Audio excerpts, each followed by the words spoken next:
Seja bem-vindo, seja bem-vinda a mais uma aula do nosso curso. Hoje vamos tratar de ensaios de curto-circuito e circuito aberto em transformadores. Vamos aos 4 pontos da nossa aula de hoje. Primeiro eu trato do propósito dos nossos ensaios, depois eu trato da bancada e finalmente eu trato dos 2 ensaios, primeiro do de curto-circuito e depois do ensaio de circuito aberto. Vamos ao propósito. O propósito do ensaio de circuito aberto e curto-circuito é você simular em laboratório condições nas quais algumas grandezas fiquem nas condições nominais, sem você colocar a carga, a potência nominal do transformador. Assim você garante que o ensaio possa ser feito no transformador de grande potência, sem precisar de grande potência fluindo por ele. O propósito de medir certas grandezas é para que a gente consiga, entre outras coisas, fazer o cálculo dos parâmetros do modelo do circuito. Aquele R1, R2, X1, X2, R6, XM, é aqui que a gente vai encontrar, é com esses métodos que a gente vai encontrar esses valores. No final das contas, vamos então direto para a nossa bancada. Afinal de contas, a gente precisa saber como a gente realiza esses testes. A bancada é aqui explicitada, aqui essa caixa vermelha para indicar que, na verdade, o transformador do seu dia a dia é uma caixa que você não tem acesso aos enrolamentos, nem ao núcleo. Você geralmente vê apenas 4 terminais que são disponíveis para você fazer as conexões, no caso do transformador monofásico. A gente vai medir corrente, tensão e potência ativa. Então, a gente vai precisar de amperímetro, voltímetro e wattímetro aqui representados. Amperímetro, voltímetro e wattímetro, pegando tudo, porque ele precisa medir magnitude da corrente, magnitude da tensão e defasagem entre tensão e corrente para encontrar o cosseno φ. Potência ativa é igual a magnitude da tensão vezes magnitude da corrente vezes o cosseno φ. Você vai precisar também de um variador de tensão, por isso a fonte é representada aqui de forma variável. VCC é porque é curto-circuito, essa bancada é do ensaio de curto-circuito. A fonte variável é chamada de variac ou varivolt, tipicamente, quando é utilizado um transformador variável, um transformador cuja relação de espiras é variável. Então, a gente vai mexendo nessa relação de espiras até atingir a tensão que a gente deseja. É necessário fazer um curto-circuito, no ensaio de curto-circuito, então você pode precisar de cabos ou de barras. Um barramento que você tenha possa fazer alguma associação e dar um curto-circuito utilizando barramentos. Conectores também, porque a depender do tipo de conexão que tem o seu transformador, você pode precisar de conectores especiais. Joia, entendida a bancada, vamos ao ensaio de curto-circuito, cuja bancada é a mesma aqui representada anteriormente. O lado que simula a alimentação do primário recebe, obviamente, o variac e os instrumentos, o outro lado recebe o curto-circuito. As medidas que são feitas são de tensão, corrente e potência ativa, como dito antes. A gente vai aumentar a tensão no ensaio de curto-circuito até atingir a corrente nominal. É necessário dar ênfase a isso, porque você poderia perfeitamente imaginar que um curto-circuito no transformador poderia causar algum estrago nele. E, de fato, causaria estrago se você alimentasse ele com a tensão nominal. Mas você não alimenta com a tensão nominal. Você usa o variac ou o varivolt, aumentando a tensão até a corrente atingir o valor nominal. E, obviamente, a corrente nominal não vai causar dano a esse equipamento. Então, no final das contas, o equipamento não opera com nenhum risco. Ele opera com corrente nominal sem a tensão estar no valor nominal. É importante deixar claro isso aí. Que lado você escolhe para fazer o ensaio de curto-circuito? O grande problema que a gente tem é a corrente que atinge o valor nominal. A tensão é um valor baixo. Afinal de contas, você vai aumentando aos pouquinhos a tensão, ela vai atingir 5, 10, 15% do valor nominal e a corrente já vai estar nominal, porque no secundário tem um curto. Como o grande problema é medir a corrente, então é melhor você ter a medição da corrente no lado que tem a menor corrente. O lado que tem a menor corrente é o lado de alta tensão. O lado que vai receber o curto, portanto, é o lado de baixa tensão. Neste caso, a corrente do lado de alta tensão é a menor corrente nominal, enquanto a tensão já é reduzida, porque no final das contas, no ensaio de curto, a tensão não atinge nem de longe o valor nominal. Ela é aumentada aos pouquinhos e fica bem baixa. No ensaio de curto-circuito, a gente pode simplificar o nosso modelo.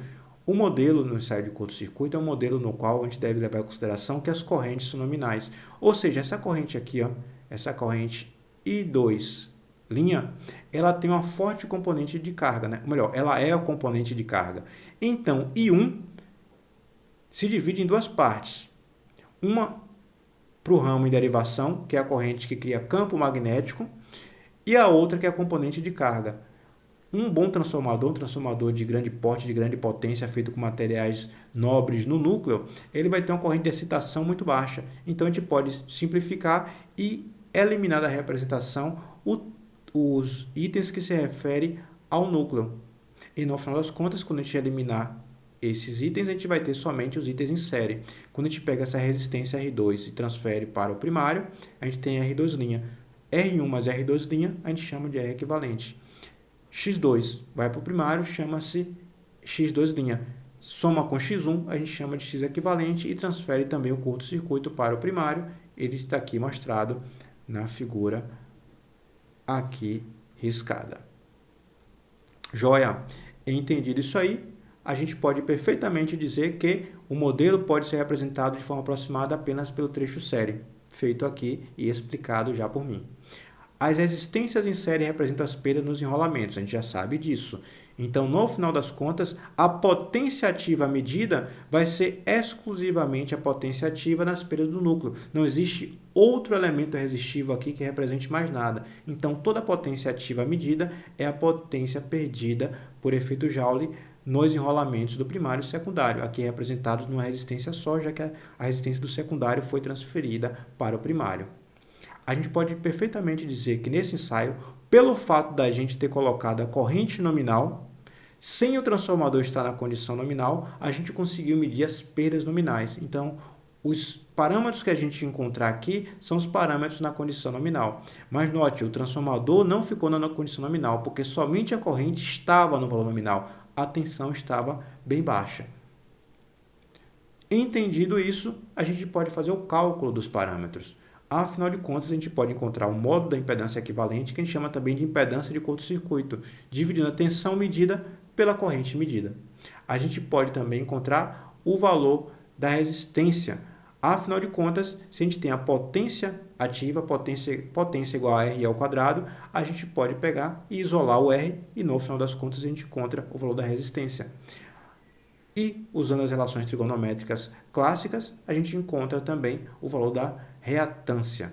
A reatância de curto-circuito ou reatância equivalente. Escolha o nome, ambos os nomes são empregados no dia a dia dos engenheiros e engenheiras eletricistas. Vamos então agora ao ensaio de circuito aberto para encontrar também os parâmetros que faltam. O ensaio de circuito aberto ele tem um setup similar, setup bancada similar, o que diferencia o fato de que você não tem curto-circuito, você não tem nenhuma carga, o circuito fica em aberto, como o próprio nome do ensaio sugere. O lado primário recebe, obviamente, a fonte de tensão variável e também os instrumentos. São medidas as mesmas grandezas, tensão, corrente e potência ativa, por isso o setup é o mesmo. A tensão aumentada nesse ensaio até atingir o valor nominal. Olha a diferença, aqui a tensão atinge o valor nominal, só que essa tensão aplicada com secundário em aberto, basicamente o que o transformador faz é criar campo magnético, induzir tensões, porém, ele não tem nenhuma componente de carga. E a corrente necessária para criar o campo magnético é uma corrente muito baixa. É uma corrente bem pequena. Então, no final das contas, o que acontece no ensaio de circuito aberto? A gente representa exclusivamente no circuito os itens, os elementos que se referem ao núcleo, que são a resistência RC e a reatância de magnetização XM. O lado que a gente escolhe para fazer esse ensaio já é diferente do ensaio de curto-circuito, ou costumeiramente é diferente. No final das contas, o grande problema aqui é medir a tensão, porque a tensão tem que ser nominal. Então, a gente deve escolher o lado de baixa tensão e o lado de alta tensão fica em aberto. Não é problema medir as variáveis no lado de baixa tensão, porque a corrente é baixa. Então, o único problema que a gente tem de fato é a tensão. A corrente é a corrente puramente para excitar o sistema. O sistema, no caso, o transformador. Então, a corrente por si só já é baixa. A gente escolhe o lado de baixa tensão, que é o lado de menor tensão nominal, que é o valor que deve ser aplicado, e a corrente já é reduzida, porque no final das contas o secundário está em aberto. O modelo, portanto, deve eliminar aquilo que não seja a representação do próprio núcleo, já que basicamente o que tem nesse caso é a corrente de excitação. O modelo, portanto, deve ter apenas o trecho de derivação que eu vou colocar na figura do próximo slide. A resistência em derivação representa as perdas do núcleo. A gente deve ter isso atento, deve ficar atento a isso, melhor dizendo, porque a potência ativa medida ela é completamente ou quase completamente perdida no núcleo.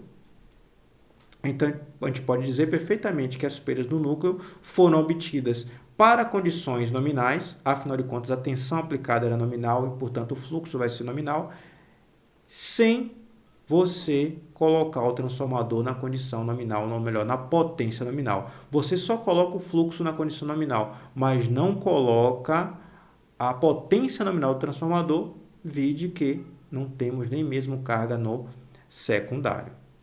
Entendido isso, você pode usar as equações de circuito clássicas, para fazer o cálculo dos parâmetros RC e XM. RC igual a VCA ao quadrado sobre PCA. Lembre-se, potência é igual a tensão ao quadrado, magnitude da tensão ao quadrado sobre a resistência. Aqui o módulo da impedância, da associação dessas duas, que vai ser a divisão do módulo da tensão sobre o módulo da corrente, e usa outras relações entre impedâncias, admitâncias e tudo mais para você encontrar o valor de XM, reatância de magnetização. Com essas três equações você encontra, portanto, RC e XM.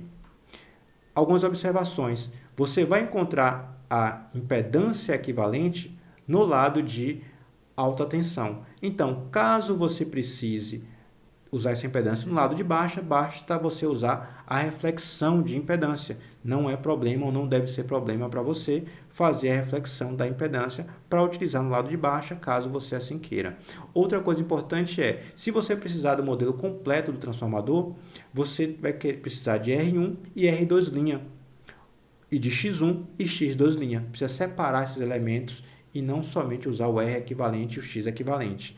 Então, o que é que você faz? Você pega o R equivalente e divide por 2 e, obviamente, o valor dividido por 2 vai ser igual a R1 igual a R2' nos transformadores de mercado, nos transformadores padrão de mercado bem feitos. Então, no final das contas, é essa modelagem que a gente usa como padrão. O mesmo vale em relação à reatância de dispersão. X1 e X2', já é o valor referido ao primário, vai ser igual a X equivalente sobre 2. É isso, chegamos finalmente ao fim da aula de hoje.